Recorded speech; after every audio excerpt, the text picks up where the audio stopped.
Hi అండి. నమస్కారం. ఎవరైతే ఈ వీడియో చూడడానికి వచ్చారో వాళ్ళందరికీ నా ధన్యవాదాలు. నేను కొత్త యూట్యూబ్ ఛానల్ స్టార్ట్ చేయడం జరిగింది. ఇందులో నేను ఆస్ట్రోలాజికల్ వీడియోస్ పోస్ట్ చేయాలని అనుకుంటున్నాను.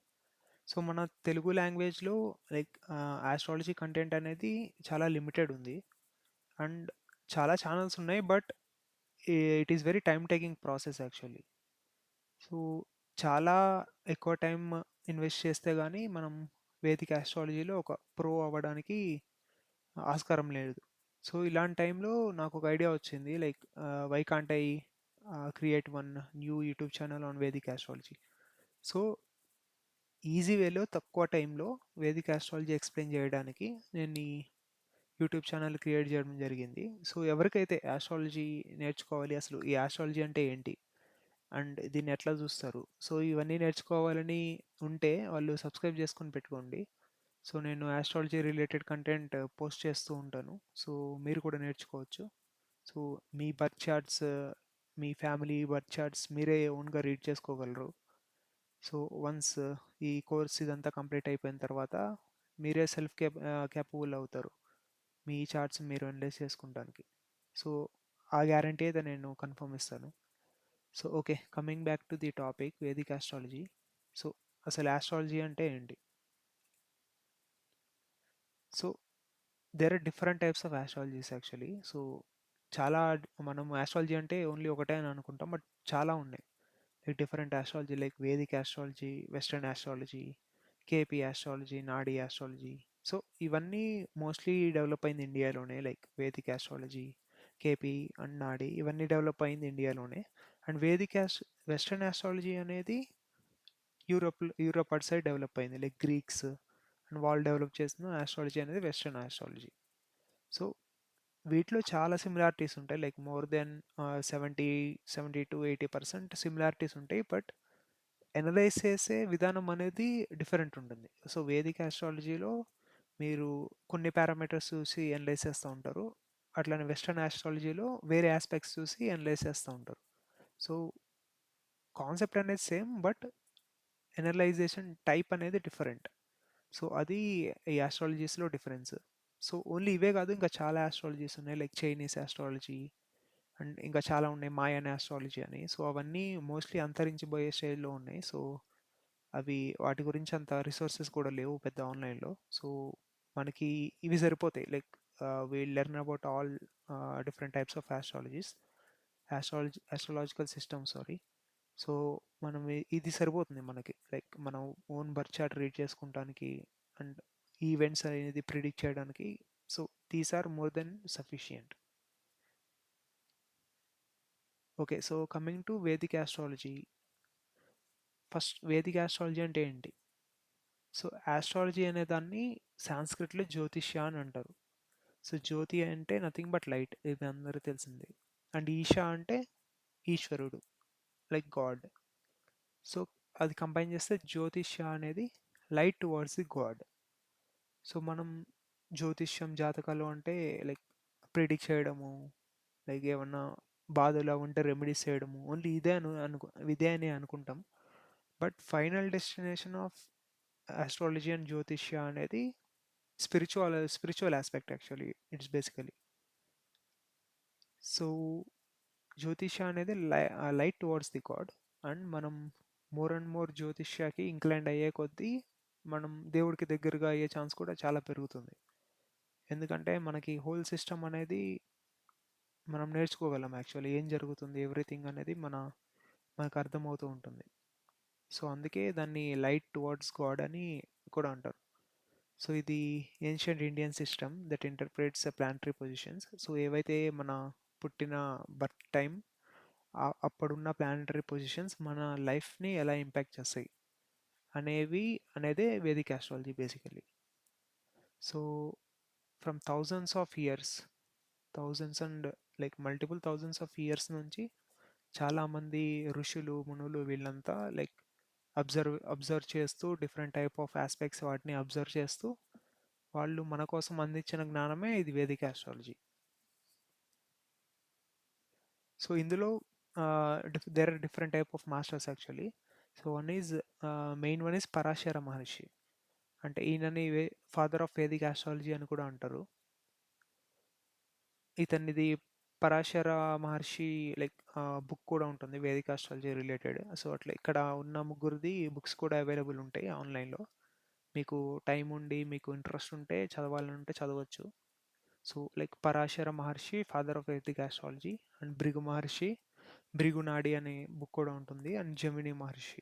సో వీళ్ళందరూ లైక్ ఆస్ట్రాలజికల్ లైక్ వేదిక్ ఆస్ట్రాలజీని డెవలప్ చేయడంలో చాలా పాత్ర పోషించారు.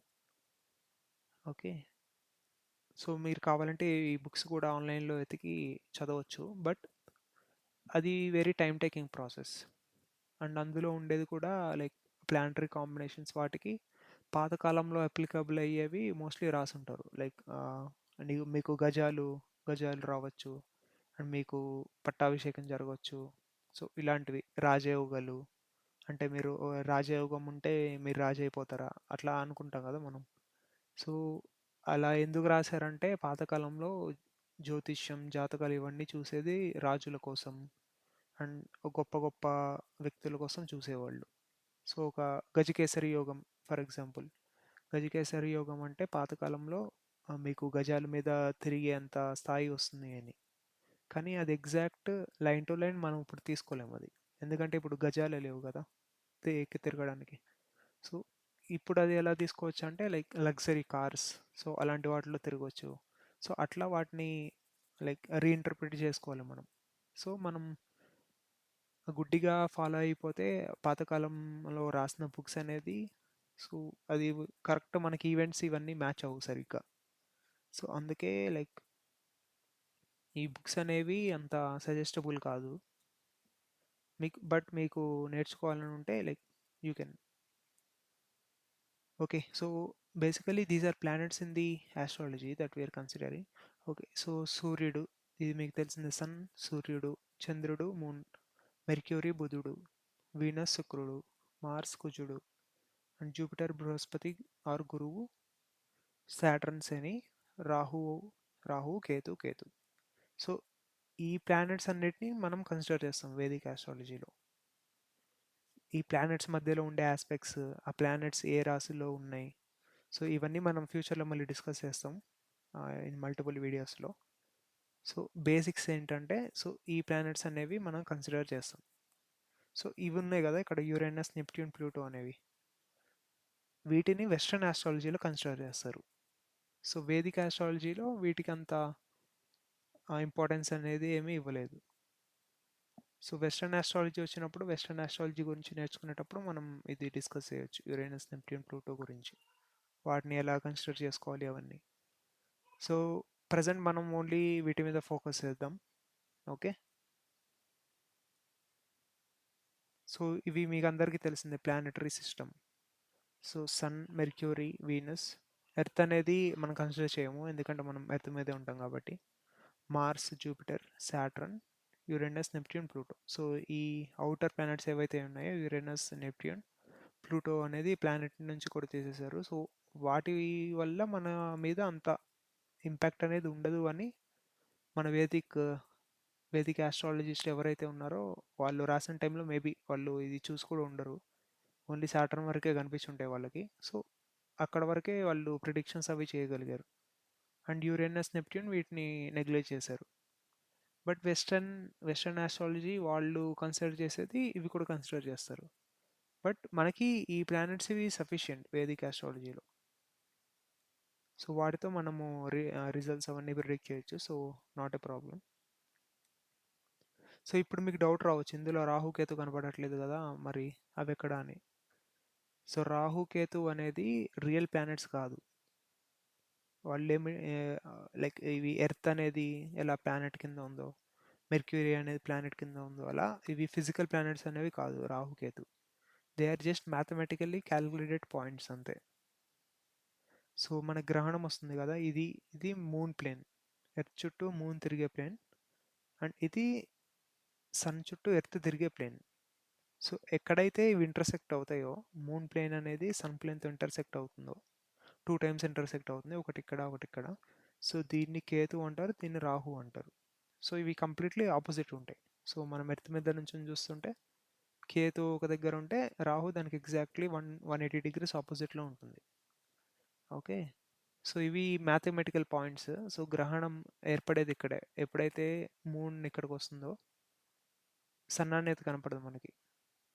సో సిమిలర్లీ మూన్ అనేది ఇక్కడికి వస్తుందో ఈ ఎర్త్ షాడో అనేది మూన్ మీద పడి మనకు మూన్ కనపడదు. సో అది రీజన్. గ్రహణం ఏర్పడేదానికి రీజన్ కూడా అదే.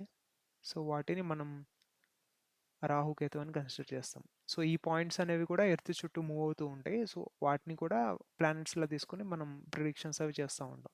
సో ఇవి రాహుకేతు అనేవి చాలా హెల్ప్ అవుతాయి మన ప్రిడిక్షన్స్ వాటిలో. ఓకే. సో అసలు యాక్చువల్లీ ఓకే. ఈ ప్రిడిక్షన్స్ ఇవన్నీ చేస్తున్నాం. అసలు what is the purpose? Purpose అనేది ఏంటి అసలు? మనం పుట్టాము. పుట్టి మనం అసలు ఏం చేయటానికి పుట్టాము? సో పర్పస్ ఏంటి అంటే కార్మిక్ లైఫ్ సైకిల్. సో ఇది పర్పస్ ఆఫ్ పర్సన్.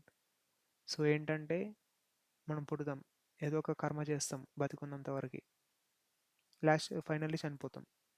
సో ఇందులో కర్మ అంటే కంప్లీట్ 100% పుణ్యం చేయము, 100% పాపం చేయం కదా! సో పాజిటివ్ కర్మ ఉంటుంది, నెగెటివ్ కర్మ ఉంటుంది. So everything will be tracked actually. So once మనం చనిపోయిన తర్వాత మన పాజిటివ్ కర్మ ఎంతుంది, నెగెటివ్ కర్మ ఎంతుంది అనే దాన్ని బట్టి మళ్ళీ రీబర్త్ వస్తుంది. మనం మనిషిలా పుట్టాలా? లేకపోతే వేరే యానిమల్‌లా పుట్టాలా? ఒకవేళ మనిషిలా పుడితే మన కండిషన్ ఏంటి? మన ఫైనాన్షియల్ కండిషన్ ఎలా ఉంటుంది? ఏ పేరెంట్స్‌కి పుడతాం? సో ఇవన్నీ మన కర్మ మీద, పాస్ట్ లైఫ్ కర్మ మీద డిపెండ్ అయి ఉంటుంది. సో ఇదంతా కంప్లీట్ సైకిల్ ఎట్లా ఎప్పుడు జరుగుతూనే ఉంటుంది. సో ఎప్పుడైతే మనకి కోరికలు అవన్నీ కంప్లీట్ అయిపోతాయో, సో ఇది మెటీరియలిస్టిక్ వరల్డ్ కదా! మెటీరియలిస్టిక్ వరల్డ్, మోక్ష అనేది స్పిరిచువల్ వరల్డ్.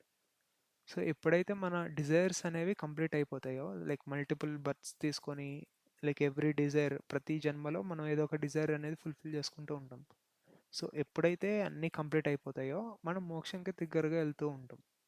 సో వన్స్ నీకు అసలు ఆ, పుట్టాలని ఇంటెన్షనే లేకపోతే అప్పుడు ఇంకా మోక్షంకి వెళ్ళిపోతాం. ఓకే. సో ఈ మోక్షంకి వెళ్ళే ప్రాసెస్ ఈజీ ప్రాసెస్ చాలా ఎక్స్ప్లెయిన్ చేశారు మన బుక్స్లో కూడా. లైక్ శ్రీమద్ భాగవతం కానీ, లైక్ ఇంకా మన భగవద్గీత తీసుకున్న, సో అందులో different type of paths explain చేశారు. లైక్ భక్తి యోగా, మోక్ష యోగా, ధ్యాన యోగా, అట్లా 4 టైప్స్ ఆఫ్ యోగాస్ ఉంటాయి. సో మోక్ష అనే ప్రాసెస్ని యాక్సలరేట్ చేయడం కోసం అది. సో ఆ ప్రాసెసెస్ అవి ఫాలో అయితే మనం మోక్షంకి ఈజీగా అటెండ్ అవుతాం. సో అది అందులో డిస్కస్ చేశారు. సో ఎవరికైనా ఇంట్రెస్ట్ ఉంటే మీరు ఆ బుక్స్ అవి చదవచ్చు. సో యాస్ట్రాలజీలో మనం తీసుకున్న కాన్సెప్ట్ అయితే ఇది. సో మనం పుట్టాము, పుట్టిన తర్వాత చాలా కర్మ అదంతా చేస్తాము, అదంతా స్టోర్ అవుతుంది. అవన్నీ మనం చనిపోయిన తర్వాత మళ్ళీ రీబర్త్ తర్వాత సో వాటి బేస్డ్గా మనం పుడతాం మళ్ళీ. సో ఆ కర్మ, స్టోర్డ్ అయిన కర్మ ఎవ్రీథింగ్ మనం ఎక్కడ చూడొచ్చు అంటే మన పుట్టిన టైం బట్టి, అప్పుడున్న ప్లానటరీ ప్లేస్మెంట్స్ ఎట్లా ఉన్నాయో దాన్ని బట్టి రీడ్ చేయగలం. సో అది basic concept of astrology. Okay. So మీకు అర్థమైందని అనుకుంటున్నాను. బేసిక్ కాన్సెప్ట్ ఆఫ్ ఆస్ట్రాలజీ, అసలు ఆస్ట్రాలజీ అంటే ఏంటి ఇవన్నీ, and purpose of human life, అసలు ఎందుకు పుడుతున్నాం, ఎందుకు చనిపోతున్నాం, ఇదంతా. ఓకే. సో నెక్స్ట్ వీడియోలో మళ్ళీ కలుద్దాం మనం. ఓకే. మీకు ఈ వీడియో నచ్చిందంటే సబ్స్క్రైబ్ చేయండి. బెల్ ఐకాన్ కూడా క్లిక్ చేసి పెట్టండి. సో వన్స్ వీడియో రాగానే మీకు నోటిఫికేషన్ అవి వస్తుంది. Thanks everyone. బాయ్.